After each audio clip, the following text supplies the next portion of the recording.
Hello, कैसे हैं आप लोग? पढ़ाई अच्छी चल रही है?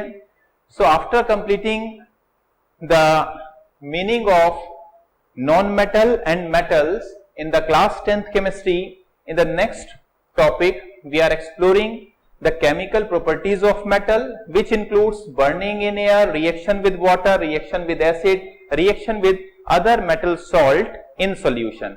For that we need metal activity series, and in this metal activity series यहां से हम लोग को it is very easy to understand the chemical properties of metal. So myself Dr. P.K. Singhal and आप मुझे देख रहे हैं हमारे YouTube चैनल केमिस्ट्री पंडित सिंगल सर पर। तो आइए स्टार्ट करते हैं। मेटल एक्टिविटी सीरीज को बेटा याद करने के there are several method, either you can memorise it in this particular series the most active metal at the top and the least chemical reactive metal at the bottom. Although इस तरीके से भी कुछ लोग याद करते हैं इन एलिमेंट्स की सीरीज को, लाइक केदारनाथ का माली आलू जरा फीके पकाता है, यहां तक एक सीरीज बन गई। इसके बाद आप याद रख सकते हैं कि हाई कोर्ट है आप प्लेटिनम, प्लेटिनम के लिए ऐसे AAP आप।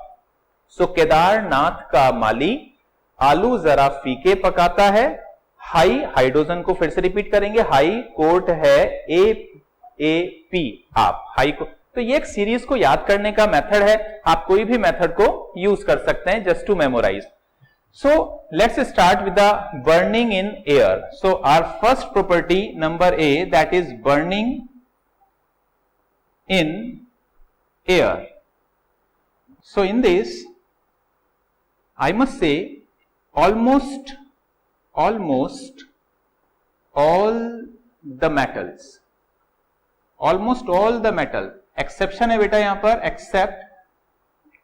एक्सेप्ट ये जो नीचे वाले हैं जो बहुत कम रिएक्टिव होते हैं, एक्सेप्ट सिल्वर है बेटा, गोल्ड है, प्लेटिनम है, इन तीनों को आप छोड़ दीजिए। Almost all the metals form oxide. जितने भी मेटल्स होते हैं they all normally form oxide. Like कुछ एग्जाम्पल देखते हैं हम लोग। Like potassium when react with atmospheric oxygen it form oxide. We can balance our reaction like कैसे इसको करते हैं, यहां पर 2 लगाते हैं, यहां पर 4 लगाते हैं। now the reaction is balanced. Simultaneously if sodium react with atmospheric air it gives sodium oxide. Similarly if copper react with oxygen it gives copper second oxide. Although the color of copper second oxide is black, इसको आप याद रखेंगे, examination में पूछा हुआ question है। And copper को आप पिंक मेटल या रेडिश ब्राउन मेटल बोलते हैं। तो reddish brown metal convert into copper oxide by heating. तो बर्निंग का मतलब बेटा हीट तो आप कर ही रहे हैं। Although I must tell you कि in for potassium and sodium since they are very very reactive metal, they do not need extra heat for this reaction. तो यहां आपको एक्स्ट्रा हीट देने की जरूरत नहीं है। सो सिमिलरली आप और एग्जाम्पल यहां पर एक्सप्लोर कर सकते हैं, like aluminium when burn with oxygen it form aluminium oxide. If we balance this reaction like this way, 3, 2, 4. Similarly zinc when react with oxygen it gives zinc oxide. All these metals can form oxide. Calcium when react with oxygen it form calcium oxide, like this way. So almost all the metals form metallic oxide. Now let's do one more important point. What is that? Metal oxides, in short I am writing like MO, metal oxides are basic in nature, Metal oxides are basic in nature, but if we are talking about the exceptions are there. Exception is aluminium oxide, zinc oxide and the lead oxide. These are the 3 exceptions according to your syllabus. Although there are plenty of other metal oxide which are not basic oxide, and these oxides are categorized in terms of amphoteric oxide. Amphoteric in nature. These are amphoteric oxide. Amphoteric oxides are those metallic oxides which can behave like as an acid as well as a base. So these metal oxide can behave as acid as well as base. So what we can do, if we react with aluminium oxide with an acid, like if I am treating aluminium oxide with an acid, or I can treat this aluminium oxide with a base like NaOH. So here you can see, if this aluminium oxide, since it is amphoteric in nature, this aluminium oxide is reacting with an acid, so this is behaving like a base, and if aluminium oxide is treating with a base, then aluminium oxide will behave as an acid. So it's very, very important, you must take care of it. So the reaction is aluminium chloride, AlCl3 along with water. So if we balance this reaction, 2 aluminium, so here I should write 6 chlorine and the water quantity is 3. Similarly, if aluminium oxide react with a base, then it will give a salt NaAlO2. This is sodium aluminate. The name of this salt is sodium aluminate along with water. Sodium aluminate along with water. Now you can balance this reaction. Here I am putting 2, here 2. Now oxygen is 5, 4. I think reaction is balanced now. So this is very, very important. In let's explore कुछ और example के लिए भी हम लोग बेटा बात कर सकते हैं. Like we are having ZnO, it is also amphoteric. So ZnO also react with acid as well as ZnO also react with a base. ये दोनों के साथ ही रिएक्शन कर पाएंगे. So zinc chloride will be the salt. Zinc chloride will be the salt along with water. You can balance this reaction. And here again we are going to get salt and water, and salt will be Na2ZnO2, sodium zincate इसका नाम है बेटा, and water, and simultaneously you can balance this particular reaction. So this is why burning in air. Let me tell you one very important thing. There are metal oxides. Which are soluble in water, and most of the metal oxides are insoluble. What I am saying, very few metal oxides are soluble in water. Very few metal oxides are soluble in water, and rest over are insoluble in water. So here we can say, if these are the metal oxide like potassium oxide and sodium oxide, these are the metal oxides which are soluble in water. If we add water into it, they will form alkali. Got it? If metal oxide react further with water, they form strong alkali. तो अभी ये point आपको एकदम से clear हो गया होगा बेटा कि बर्निंग इन एयर से रिलेटेड जितना भी टाइप की इंपॉर्टेंट पॉइंट्स थे हमारे पास, वो सारे के सारे यहां पर डिस्कस हुए हैं. Specifically this amphoteric nature of certain compounds. Now so in this metal activity series, as we know, ये जो मेटल बेटा ऊपर वाले मेटल होते हैं, ये केमिकली बहुत ज्यादा रिएक्टिव है, केमिकली बहुत कम रिएक्टिव है, और बीच वाले मॉडरेटली रिएक्टिव मानते हैं.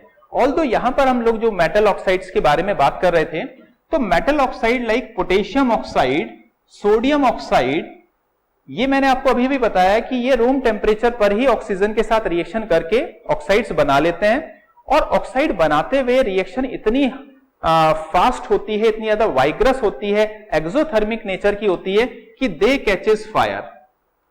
सो दे कैचेस फायर, आग लग जाती है बेटा इसके अंदर. इसका मतलब अगर हम लोग को पोटेशियम को, सोडियम को, इनको अगर प्रिजर्व करना है, स्टोर करना है, तो इसको स्टोरेज की एक प्रॉब्लम है. तो स्टोर इसको कैसे करते हैं कि हम लोगों को पोटेशियम एंड सोडियम को कहीं ऐसी जगह स्टोर करना है जहां पर उनको ऑक्सीजन का कांटेक्ट ना मिले, वाटर का कांटेक्ट ना मिले. इसलिए हम लोग जब इनका स्टोरेज करते हैं बेटा, तो स्टोरेज के अंदर हम लोग केरोसिन ऑयल के अंदर हम लोग सोडियम और पोटेशियम को इमर्ज्ड करके डुबा कर रखते हैं, क्योंकि पोटेशियम और सोडियम का डेंसिटी केरोसिन से ज्यादा होता है, इसलिए केरोसिन के अंदर ये डूबा रहता है, वहां पर इसको स्टोर मेनली किया जाता है। अदरवाइज इनकी स्टोरेज की जनरल प्रॉब्लम रहती है। अच्छा, कुछ मेटल्स ऐसे हैं, स्पेशली मैं बात करूंगा एल्यूमिनियम की। जैसे अभी हमने देखा कि एल्यूमिनियम ऑक्सीजन के साथ रिएक्शन करके एल्यूमिनियम ऑक्साइड बना लेता है। अब होता क्या बेटा, यहां पर एक बड़ी इंपॉर्टेंट सा पॉइंट है। सपोज करते हैं this is an article of aluminium, ये कोई एल्यूमिनियम की कोई चीज है, क्योंकि aluminium is a very usable metal, and because of atmospheric oxidation, आपने नहीं किया but because of atmospheric oxidation इस एल्यूमिनियम के ऊपर बेटा एक thin layer of this is aluminium, pure aluminium, and thin layer of aluminium oxide इसके ऊपर आ गई। अब thin layer of aluminium oxide आने की वजह से एल्यूमिनियम बिकम इनर्ट। अब एल्यूमिनियम इनर्ट हो जाएगा, यानी एल्यूमिनियम का फर्दर कोरोजन नहीं होगा, एल्यूमिनियम इनर्ट जैसा बिहेव करेगा। लेकिन ये जो thin layer due to atmospheric function, atmospheric oxidation का वजह से ये जो थिन लेयर बनती है बेटा, it is not much usable. इससे ना एल्यूमिनियम की ब्यूटी भी खराब हो जाती है, एल्यूमिनियम का जो आर्टिकल है वो दिखने से भी खराब हो जाता है, काफी रफ जैसा हो जाता है। इसीलिए एक मेथड होता है जिसको हम लोग बोलते हैं anodising.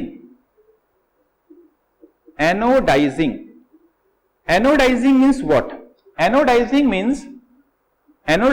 Means formation of thick layer of Al2O3 over aluminium.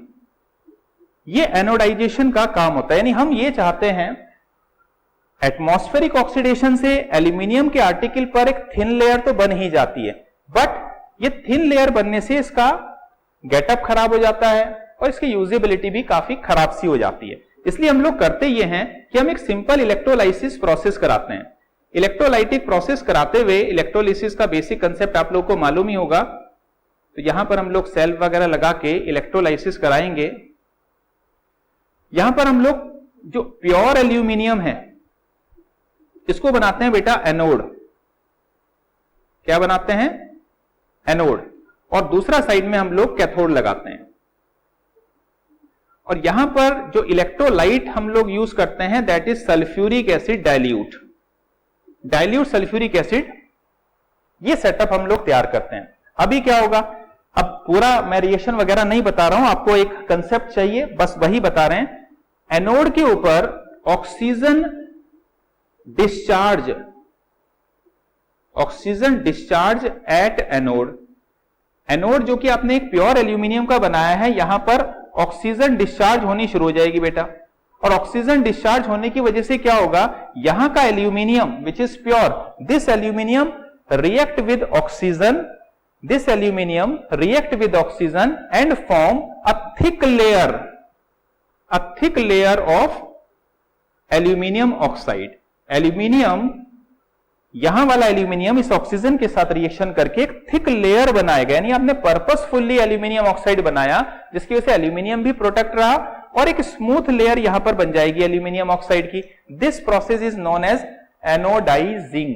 Anodisation भी इसको बोलते हैं, एनोडाइजिंग भी बोलते हैं। तो ये काफी यूजेबल होता है, इससे आपका एल्यूमिनियम काफी सेफ हो जाता है और सेफ होने के साथ साथ उसकी खूबसूरती भी, उसकी डेकोरेशन भी अच्छी बढ़ जाती है। ऑल्दो आप वहां पर डिफरेंट कलर भी यूज कर सकते हो उसको फर्दर डेकोरेट करने के लिए, ये हम यहां पर कर सकते हैं। अब स्टार्ट करते हैं रिएक्शन विद वाटर।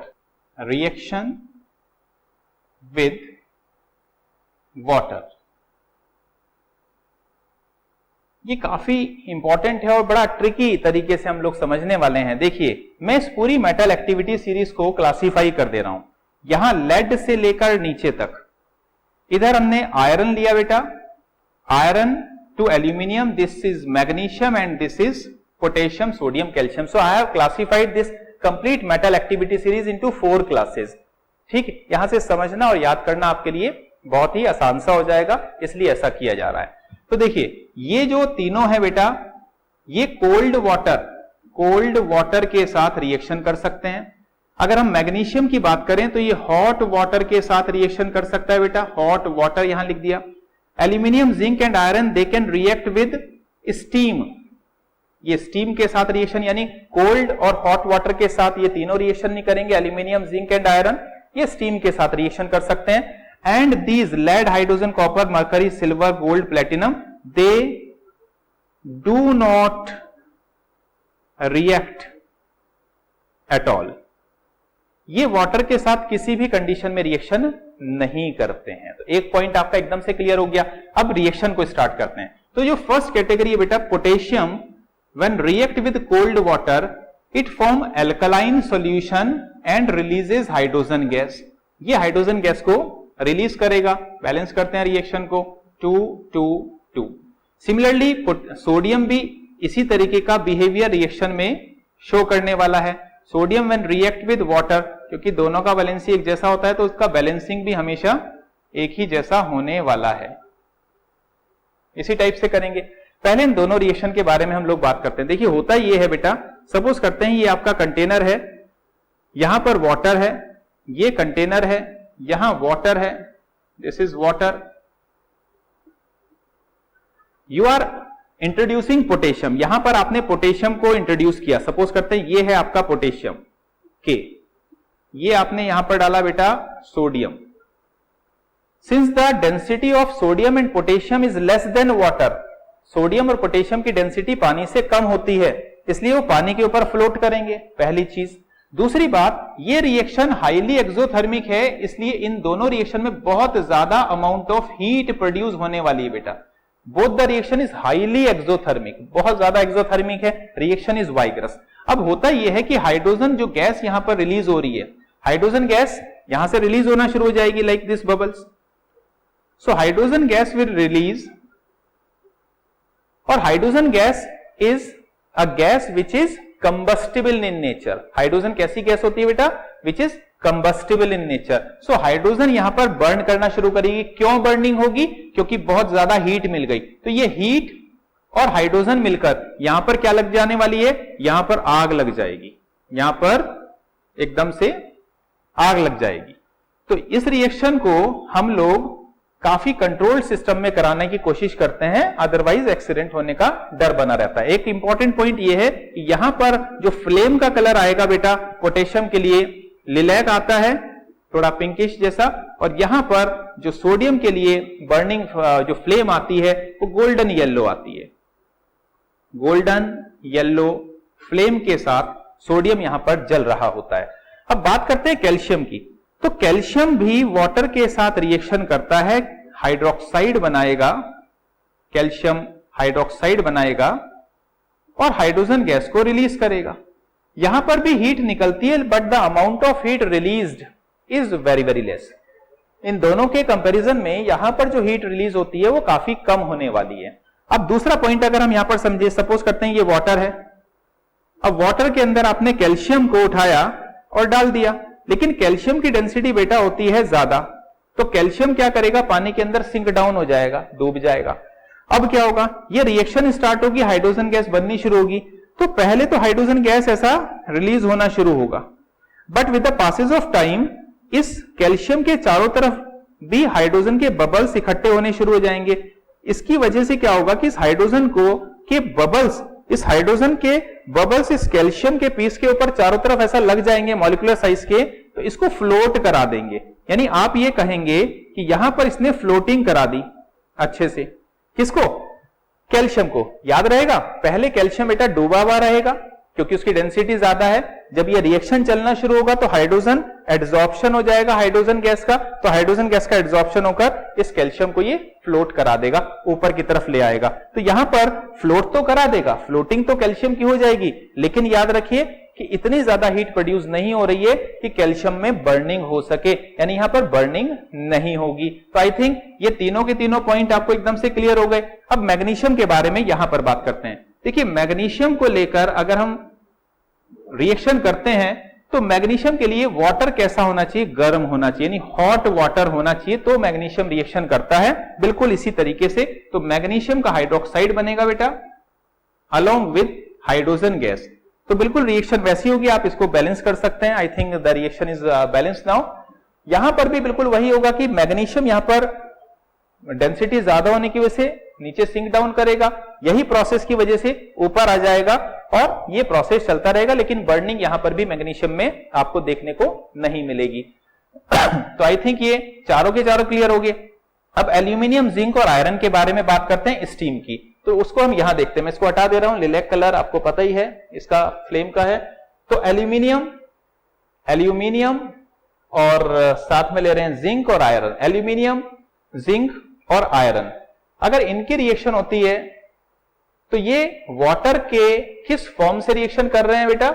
स्टीम से रिएक्शन कर रहे हैं। यहां लिखा है स्टीम के साथ रिएक्शन कर रहे हैं, तो ये होगी स्टीम। में यहां लिख दे रहा हूं सभी के लिए कॉमन, स्टीम के साथ रिएक्शन। स्टीम के साथ रिएक्शन करके इंपॉर्टेंट पॉइंट ध्यान रखेंगे, these sodium, potassium, calcium, magnesium, ये जो चारों हैं बेटा, ये चारों के चारों ये तो मेटल का हाइड्रोक्साइड बनाते हैं, लेकिन aluminium, zinc and iron they form oxide, they do not form hydroxide. तो यहां पर एल्यूमिनियम का क्या बनेगा बेटा? Oxide Al2O3। जिंक का क्या बनेगा? ऑक्साइड। आयरन का क्या बनेगा? Fe3O4। ये टाइप के ऑक्साइड यहां पर आपको मिलने वाले हैं। साथ में क्या मिलेगा? हाइड्रोजन गैस रिलीज होने वाली है। हाइड्रोजन तीनों में ही मैं लिख दे रहा हूं, हाइड्रोजन सभी जगह रिलीज होगी। साथ में एक और इंपॉर्टेंट पॉइंट, ये जो आयरन है वाला रिएक्शन, ये रिवर्सिबल नेचर का होगा। This reaction will B reversible in nature. This अब बैलेंस तो आपको करना अच्छे से आता ही होगा, तो आप इसको बैलेंस कर लें। बैलेंसिंग को कुछ लेकर कंफ्यूजन है तो आप बैलेंसिंग ऑफ इक्वेशन का जो क्लास है उसको आप अटेंड कर सकते हैं, वहां से वीडियो है, आप उसको देख सकते हैं, आपको अच्छे से पता चल जाएगा। So this is all about how this metal, इनके नीचे अगर हम जाएंगे तो हम बता ही चुके हैं कि दे do not react at all, ये रिएक्शन को करेंगे ही नहीं पानी के साथ। तो वाटर के साथ जो रिएक्शन होनी थी आपको अच्छे से यहां पर क्लियर हो चुकी है। Let's start with the point number C. So next is reaction with acid. Acid के साथ रिएक्शन देख रहे हैं, तो एसिड के साथ ये मेटल एक्टिविटी सीरीज को फिर से यूज करेंगे, क्योंकि इसको यूज करने से बहुत ही चीजें आसान हो जाएंगी। ध्यान रखिए बेटा, all those metals which are above hydrogen, जो हाइड्रोजन से ऊपर हैं, हाइड्रोजन से ऊपर वाले एसिड के साथ रिएक्शन करेंगे, और हाइड्रोजन से नीचे वाले they all will react with acid and they do not react with acid। एक पॉइंट क्लियर हो गया। यहां पर हम लोग रिएक्शन बेटा डाइल्यूट HCl के साथ करा सकते हैं, डाइल्यूट H2SO4 के साथ करा सकते हैं, डाइल्यूट HNO3 के साथ करा सकते हैं, लेकिन डाइल्यूट HNO3 का केस लिटिल बिट डिफरेंट है, उस पर अच्छे से ध्यान देना है। देखिए नॉर्मली क्या होता है, नॉर्मली जो मेटल होते हैं, मेटल मैं आपको बता चुका हूं, नीचे वाले मेटल्स के बारे में तो बात ही नहीं करनी है, सिर्फ ऊपर वाले मेटल्स के बारे में बात करनी है। ये मेटल्स जब डाइल्यूट एसिड के साथ, डाइल्यूट एसिड इन तीनों में से के साथ रिएक्शन करते हैं तो they form salt along with they releases hydrogen gas. तो this is the general pattern of any of these reactions. अब यहां पर सपोज करते हैं मैंने पोटेशियम की रिएक्शन कराई डाइल्यूट HCl के साथ, या मैंने सोडियम की रिएक्शन कराई HCl या H2SO4 के साथ, इनमें से किसी के साथ, तो ये एडवाइजेबल रिएक्शंस नहीं होती हैं। क्यों नहीं होती? क्योंकि रिएक्शन इतनी ज्यादा वाइग्रस होने के चांस रहते हैं कि वहां पर आग लगने का खतरा होता है। So normally we avoid to react sodium और potassium with any of the mineral acid HCl, HNO3, H2SO4 के साथ हम अवॉइड करते हैं, रिएक्शन को नहीं कराना पसंद किया जाता, तो हम इसको लेना ठीक नहीं मानते हैं। अब आगे चलते हैं। अब नेक्स्ट हम पॉइंट पे बात करते हैं कि कैल्शियम की अगर हम लोग रिएक्शन करा रहे हैं HCl के साथ या H2SO4, मैं साथ में H2SO4 भी लिख दे रहा हूं, डाइल्यूट है यहां पर मेंशन है, तो दे विल फॉर्म सॉल्ट। तो कैल्शियम का क्लोराइड बनेगा बेटा CaCl2, releases hydrogen gas. Here calcium sulphate will form, calcium sulphate releases hydrogen gas. Reaction highly exothermic होने वाली है, रिएक्शन एक्सोथर्मिक होगी, लेकिन इतनी ज्यादा आप नहीं कह सकते कि आग ही लग जाए, जो हाइड्रोजन निकल रही है उतनी हीट ये प्रोड्यूस नहीं कर पाएगा, ठीक।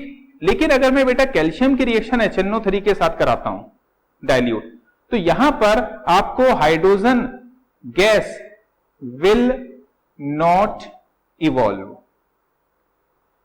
यानी HCl या H2SO4 के साथ तो ये मेटल्स हाइड्रोजन गैस को रिलीज कर रहे हैं, but they will not release hydrogen gas when they will treated with HNO3। Why? Reason is this, HNO3 it is a powerful oxidizing agent। ये काफी पावरफुल ऑक्सीडाइजिंग एजेंट होता है। तो होता ही है कि अगर इनकेस रिएक्शन की वजह से हाइड्रोजन गैस बनी तो नाइट्रिक एसिड का ऑक्सीजन इसको ऑक्सीडाइज कर देगा, वाटर बना लेगा, और साइमल्टेनियसली HNO3 खुद को रिड्यूस कर लेगा, और खुद को रिड्यूस करके डिफरेंट टाइप के ऑक्साइड्स बना सकता है। शायद N2O बना ले, NO बना ले, NO2 बना ले, इनमें से कोई भी खुद को रिड्यूस करेगा तो इनमें से कोई भी ऑक्साइड में खुद को कन्वर्ट कर लेगा। तो इसलिए हम ये HNO3 वाली रिएक्शन इस कैटेगरी में नहीं लिखी जाती। अब सपोज करते हैं कुछ रिएक्शंस को एक्सप्लोर करते हैं। लाइक कैल्शियम की रिएक्शन आपने लिखी, कैल्शियम HCl से रिएक्शन या H2SO4, आपको मेथड तो समझ में आ ही गया किस तरीके से रिएक्शन को करना है। सपोज करते हैं यहां पर सॉल्ट बना, हाइड्रोजन गैस रिलीज हुई। Now I am treating it with magnesium. अगर हम लोग यहां पर मैग्नीशियम की रिएक्शन करा रहे हैं इन द सेम कंडीशन, तो मैग्नीशियम के अंदर बिल्कुल इसी पैटर्न पर रिएक्शन होगी, MgCl2 and releases hydrogen gas.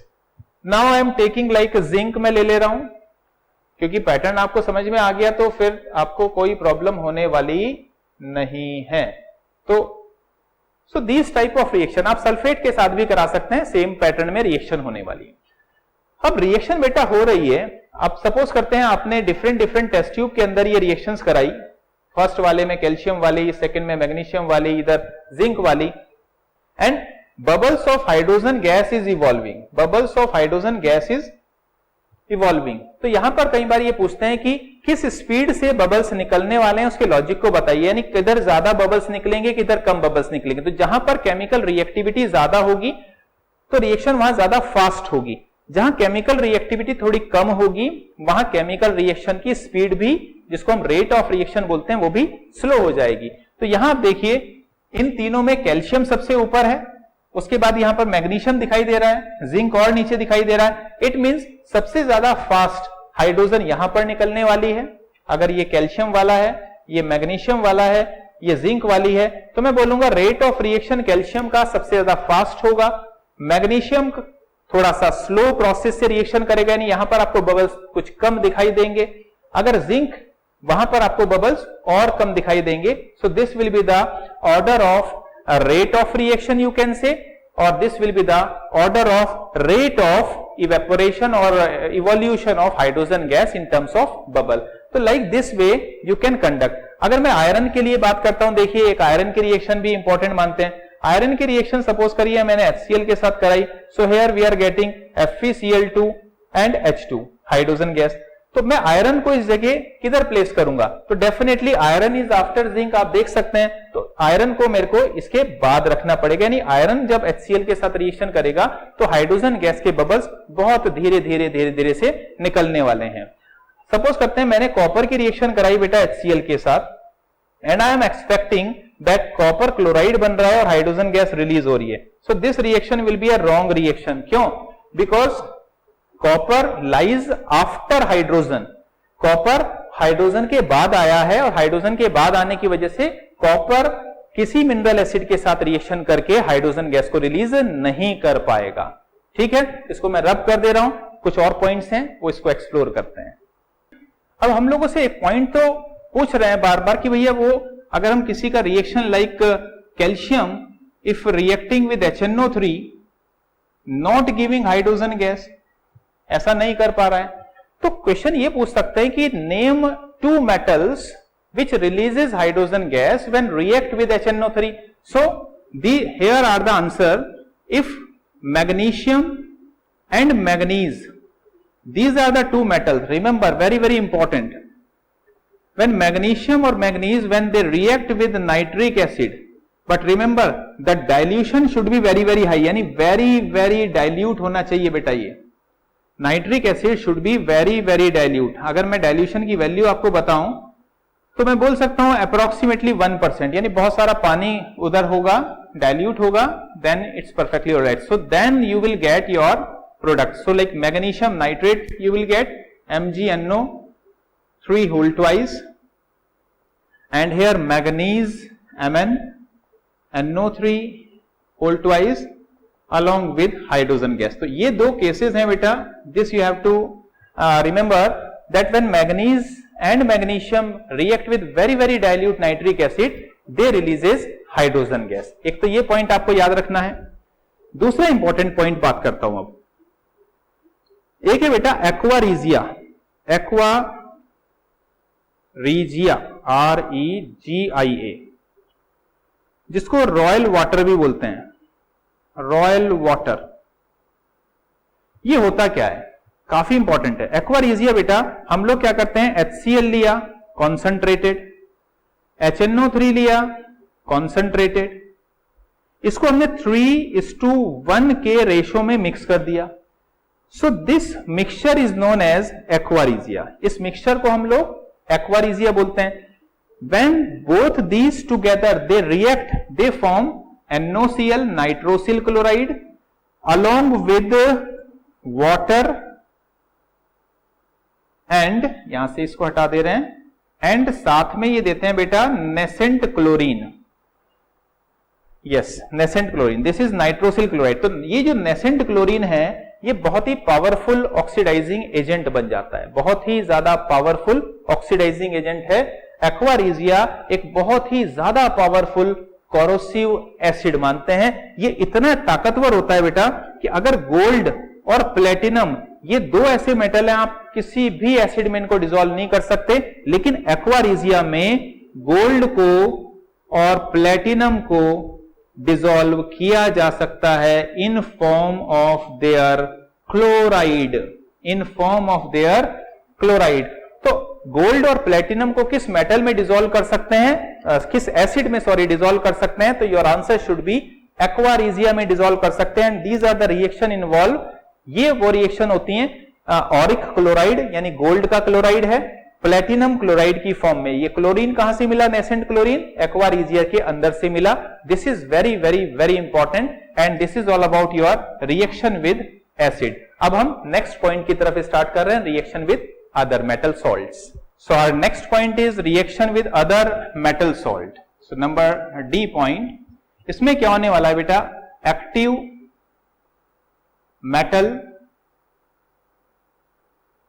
and this is salt of less active metal in terms of solution.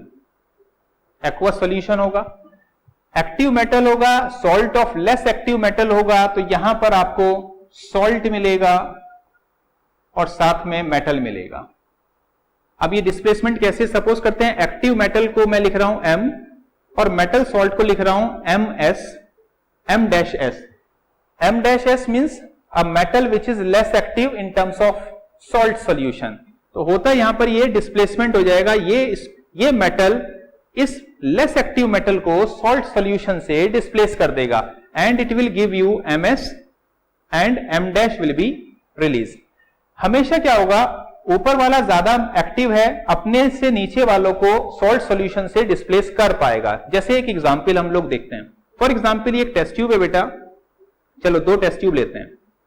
यहां पर हम लोगों ने सॉल्यूशन लिया है कॉपर सल्फेट का CuSO4, and here we are taking the solution of FeSO4, ferrous sulphate, green colour का solution. यहां पर हम लोगों ने कोई नेल या कोई आर्टिकल डाल दिया, इसके अंदर कील डाल दी, कोई चीज हमने डाल दी, इसके अंदर भी हमने कुछ ऐसा किया. अब किस चीज की डाल रहे हैं वो बता रहा हूं. ये आर्टिकल बेटा बना हुआ है आयरन का, आयरन की कील आपने डाल दी, और यहां पर जो नेल आपने डाली है वो कॉपर की बनी हुई है.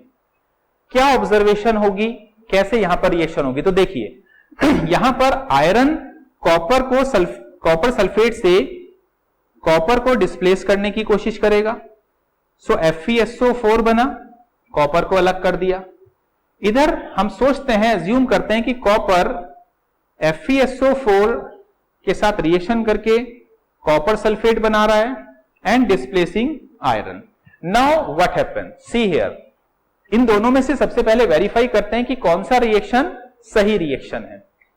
देखिए बेटा, आयरन कैन डिस्प्लेस कॉपर और नॉट, कॉपर इधर है, कॉपर है ये, आयरन है ये, it means iron is more active metal than copper, it means iron can displace copper from its salt solution. Iron copper sulphate में से कॉपर को डिस्प्लेस कर सकता है, आयरन कॉपर सल्फेट के सॉल्यूशन, ये सॉल्यूशन ही है ऑब्वियसली, ये तो आपको पता ही होगा, इधर लिखने की जरूरत नहीं है, एक्वा सॉल्यूशन है, ये पानी के अंदर वाले सॉल्यूशन है।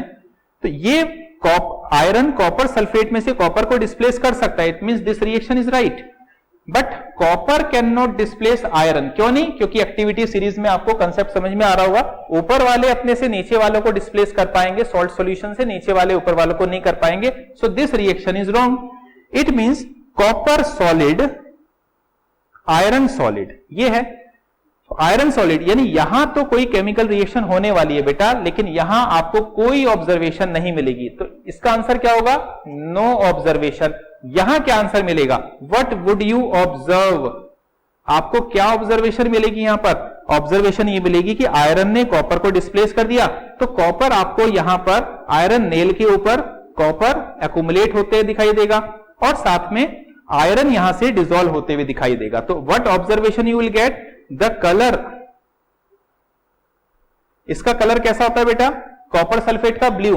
The colour of CuSO4 starts changing, change होना शुरू हो जाएगा फेरस सल्फेट बनने की वजह से, और किस कलर में चला जाएगा? ग्रीनिश चला जाएगा, ग्रीनिश, थोड़ा सा ग्रीन कलर में चला जाएगा, थोड़ा सा ग्रीन कलर की तरफ इसका शेड जाएगा। क्लियर है? और ये आयरन की नेल के ऊपर भी, यहां पर बेटा आयरन नेल के ऊपर भी आपको कॉपर मेटल का जो एक्यूमुलेशन है वो दिखाई देगा। तो कॉपर मेटल वो डिपॉजिट होगा, और कॉपर मेटल का कलर भी आप मेंशन कर सकते हैं, रेडिश ब्राउन मेटल इसको बोलते हैं, तो रेडिश ब्राउन मेटल इसके ऊपर डिपॉजिट होगा, जबकि राइट साइड वाली टेस्ट ट्यूब में ऐसा कुछ नहीं होने वाला है।